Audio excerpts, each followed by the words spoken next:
Hey guys, today we are recapping all the exercises and drills that we use to improve your foot and ankle mobility. We're going to go ahead and cross our leg up on a chair, maybe have a seat in the ground, wherever you can get access to your foot.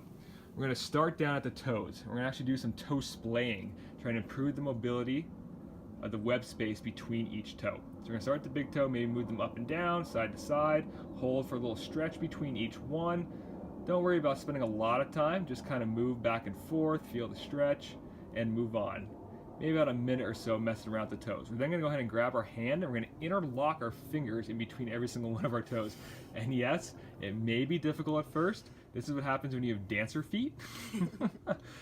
Regardless, I want you guys to try and get your big knuckles here in between the toes. It's really going to help give you some torque as you start twisting. So we're going to try and push that foot down towards the ground and twist it up towards the ceiling.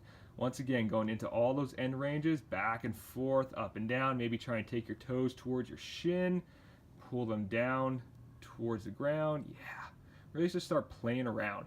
From here, we're going to go ahead and try and wring our ankle out like a towel. So we're going to grab our foot with our thumb around our big toe knuckle, and then we're going to wrap the other fingers up and around the fifth toe.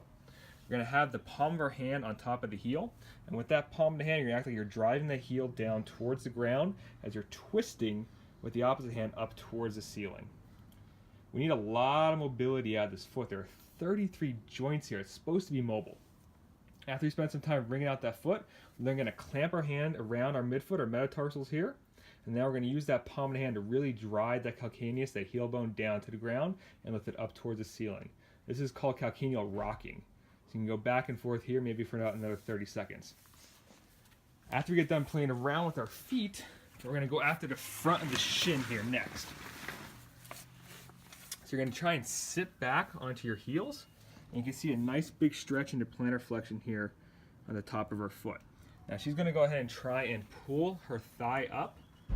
And that shin, if you feel a nice big stretch through there, a lot of you guys is probably going to be uncomfortable.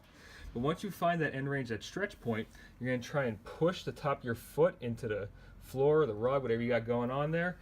Feel and hold that contraction about 4 to 5 seconds, and relax and try and take your shin up higher.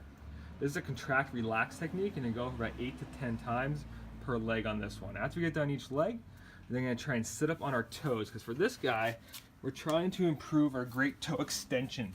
That's needed to actually really engage our arch. You can see how this automatically puts our arch into a nice shape here.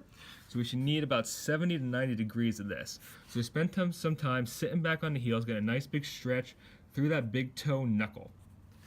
After we get done with that, we're going to go ahead and use all that mobility we just improved for something useful. So we're going to go ahead and push back into the bottom position of a squat and try and hold that. And as you can see here, she's doing a nice job engaging her arch from the bottom, really trying to hold that position for about 30 seconds.